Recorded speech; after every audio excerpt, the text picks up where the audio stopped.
Hi, a film I caught up with recently that I was interested to see was Amy Seimetz's She Dies Tomorrow. It's very much of the Twilight Zone school crossed with the more contemporary horror mumblecore style. And it's about a young woman named Amy who is struggling with alcoholism and has something of a relapse. And when her good friend Jane comes around to support her, she tells Jane that she is certain that she will die the following day.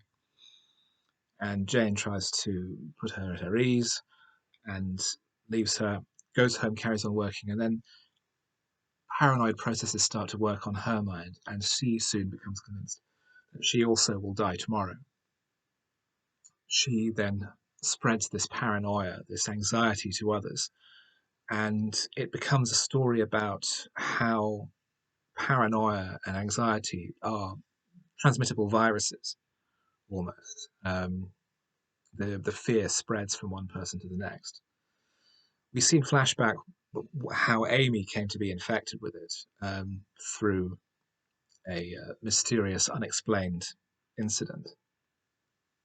But ultimately, we're not given any true resolution to it. We do see the following day, and it is suggested that the virus has spread far and wide, and that being spread far beyond the sphere of the characters that we've been encountering.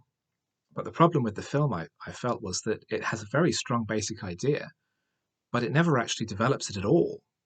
Um, it has all the trappings of an excellent Twilight Zone episode, but it doesn't have enough to sustain an hour, 25-minute running time. I thought the performances were very fine, the direction was reasonable, but it does seem to owe a great deal to the likes of Panos Cosmatos, the mix of um, menacing natural environments or menacing real world environments combined with um, uh, light shows and cutting across to uh, microphotography. The Jane character is a specialist in, I think, some kind of microbiology.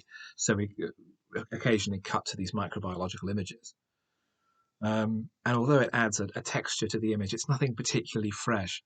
And something else that I found particularly annoying is the way that the soundtrack repeatedly uses one of the most famous sections of Mozart's Requiem as scores, almost as needle drop, and it felt particularly lazy and unimaginative. It's an interesting idea. It's an interesting first draft for a story. The idea of this meme perpetuating itself, but it just it has nowhere else to go. We never see the start of it. We never see the end of it. Ultimately, it's about how the various people to whom it spreads deal with the knowledge of their impending death. Um, One of them chooses to end his own life prematurely. Others take the opportunity to break up with people with whom they were in an unsatisfying relationship. Others who believe that their whole family is going to die decide to let their daughter sleep and simply sleep through whatever event it is will kill her. So it was interesting on that level, but it's not it's not using the idea in any kind of original way. The idea of people facing the end of the world and being forced to deal with death in a variety of ways is not in any way an original concept.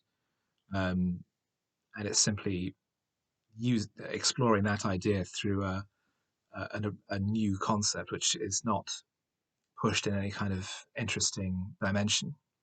So it's a shame. I mean, Seimetz clearly has talent and ability as a writer and director, and she gets good performances out of her cast. But as a first attempt, I would say that I would be looking forward to her second film and hoping that it will offer a bit more.